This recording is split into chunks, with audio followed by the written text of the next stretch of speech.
صدر مجلس بیرسٹر اویسی نے مہاراشٹرا کے احمد نگر میں ایک جلسہ عام سے خطاب کے دوران پی ایم مودی سے سوال کیا کہ کیا ان کے اور اسرائیلی وزیر اعظم نتن یاہو کے نظریات ایک ہی ہیں، کیونکہ مودی نے نتن یاہو کی قیادت کی تعریف کی ہے اور ہم اس تعریف کی مذمت کرتے ہیں۔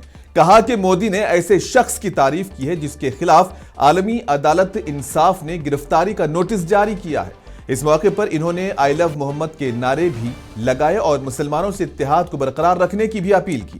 ہم کنڈم کرتے نریندر مودی نے جو نتن یاہو کی تعریف کس لیڈرشپ کی، وہ لیڈرشپ نہیں ہے۔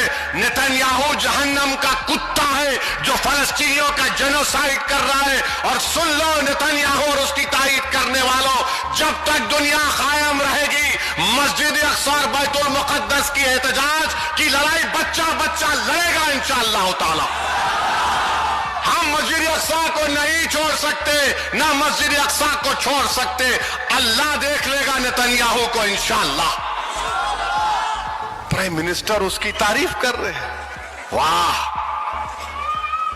تو معلوم ہوتا ہے کہ کہیں نہ کہیں اوپر جا کے کوئی تار ملتا ہے، کوئی تار ملتا ہے کہ وزیر اعظم ایک ایسے آدمی کی جس کو انٹرنیشنل کرمنل کورٹ، جس کو ICC اس کے خلاف وارنٹ ایشو کیا۔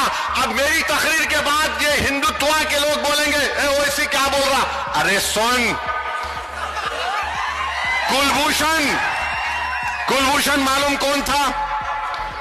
کلبھوشن جو پاکستان کی جیل میں ہے، وہ ظالم پاکستان، اس کی فوج ظالم، وہ کلبھوشن کو سزائے موت دینا چاہ رہے تھے تو بھارت گیا انٹرنیشنل کرمنل کورٹ کو، جا کر اس کی سزا کو رکایا۔ تو اویسی جو بات کہہ رہا ہے دلیل کے ساتھ کہہ رہا ہے۔